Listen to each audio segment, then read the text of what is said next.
মুমিনদের জন্য আল্লাহ তাআলার পক্ষ থেকে বিশেষ অনুগ্রহ। ইয বাআসা ফীহিম রাসূলাম মিন আনফুসিহিম, আল্লাহ তাআলা বলেন যে তিনি তাদের মধ্য থেকে তাদের জন্য একজন রাসূল প্রেরণ করেছেন। তার মানে রাসূলুল্লাহ সাল্লাল্লাহু আলাইহি ওয়াসাল্লাম হলেন মুমিনদের জন্য বিশেষ অনুগ্রহ।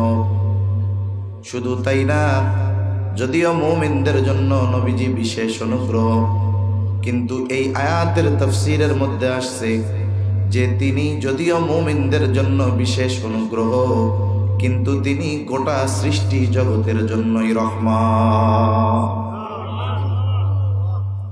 তিনি গোটা সৃষ্টি জগতের জন্য রহমত হওয়ার কারণে সকলেই এই সুবিধা ভোগ করে। নবীজির কারণে উপকার শুধু ঈমানদারেরা হয় এমনটা নয়, গোটা সৃষ্টি জগতের সবাই হয়, কাফেরও হয়, নবীর দুশমনও হয়।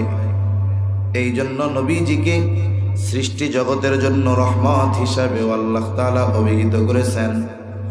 আল্লাহ তাআলা কোরআনুল কারীমের মধ্যে বলেন, ওয়ামা আরসালনাকা ইল্লা রাহমাতাল লিল আলামিন। আল্লাহ তাআলা বলেন,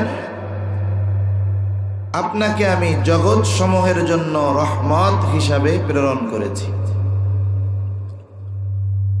রাসূলুল্লাহ সাল্লাল্লাহু আলাইহি ওয়াসাল্লাম গোটা সৃষ্টি জগতের জন্য রহমত। আল্লাহ তাআলা যেই জায়গার রব, আমার আপনার নবীও সেই জায়গার রহমত। গোটা সৃষ্টি জগতের মধ্যে 1 ইঞ্চি জায়গাও নাই যেই জায়গার রব আমার আপনার আল্লাহ তাআলা নয়। গোটা সৃষ্টি জগতে এমন 1 ইঞ্চি জায়গা খুঁজে পাওয়া যাবে না যেই জায়গার রব আল্লাহ তাআলা নয়। অনুরূপভাবে গোটা সৃষ্টি জগতের মধ্যে 1টা ইঞ্চি জায়গাও নাই যেই জায়গার রহমত আমার আপনার নবী নয়। যেই জায়গার রব আল্লাহ, ওই জায়গার রহমত মুহাম্মাদুর রাসূলুল্লাহ সাল্লাল্লাহু আলাইহি ওয়াসাল্লাম। এই জন্য কাফেররাও নবীজির কারণে সুবিধা ভোগ করছে। নবীজির সময়ের কাফের যারা, তারাও নবীজির কারণে উপকৃত হয়েছে। কিয়ামত পর্যন্ত সবাই হতে থাকবে। কাফেররা উপকৃত হচ্ছে, কিয়ামত পর্যন্ত হবে। এমনকি কিয়ামতের দিন কাফেররাও আমার আপনার নবীজির কল্যাণে উপকৃত হবে। কাফেররা উপকৃত হবে কেমনে? কিয়ামতের ময়দানে যখন আল্লাহ তাআলা হিসাব শুরু করবেন না, সবাই অস্থির ভীত যে হিসাবের পরে জান্নাতে যাই জাহান্নামে যাই সেটা পরের কথা, কিন্তু হাসরের ময়দানে অবস্থান করা সকলের জন্য অসহনীয় কষ্ট মনে হবে। কিন্তু আল্লাহ তাআলার কাছে কে গিয়ে বলবে, আল্লাহ আপনি বিচার কার্য শুরু করেন? এ কথা বলার সাহস কেউ করবে না। মানুষেরা চিন্তা করবে, আমরা আমাদের আদি পিতা আদম আলাইহিস সালামের কাছে চলে যাই।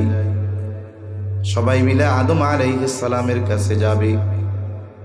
আদম আলাইহিস সালাতু ওয়াস সালাম ওজর দেখাবেন, কিন্তু তিনি বলে দিবেন, শোনো, আজকে আমি তো বলতে পারবো না, বরং তোমরা নূহ আলাইহিস সালামের কাছে যাও। মানুষেরা দলবদ্ধ হয়ে নূহ আলাইহিস সালামের কাছে যাবে। তিনিও অপারগতা প্রকাশ করবেন, বলবেন তোমরা ইব্রাহিম আলাইহিস সালামের কাছে যাও। ইব্রাহিম আলাইহিস সালাম অপারগতা প্রকাশ করবে। মুসা আলাইহিস সালামের কাছে যাও। মুসা আলাইহিস সালাম অপারগতা প্রকাশ করবে, বলবে ঈসা আলাইহিস সালামের কাছে যাও। ঈসা আলাইহিস সালামের কাছে যাওয়ার পরে তিনিও অপারগতা প্রকাশ করে বলবেন, শোনো, আজকের দিনে আল্লাহ তাআলার সামনে একমাত্র কথা বলার সাহস রাখে মুহাম্মাদুর রাসূলুল্লাহ সাল্লাল্লাহু আলাইহি ওয়াসাল্লাম, সুতরাং তোমরা তার কাছে যাও। এইবার মানুষেরা রাসূলুল্লাহ সাল্লাল্লাহু আলাইহি ওয়াসাল্লামের কাছে যাবে। নবীজির কাছে গিয়ে যখন বলবে, নবীজি আল্লাহ তাআলার কুদরতি কদমে সিজদায় পড়ে যাবেন। নবীজি বলেন, ওই সেজদায় কত কাল অতিবাহিত হবে আমি জানি না। শুধু তাই না, আমার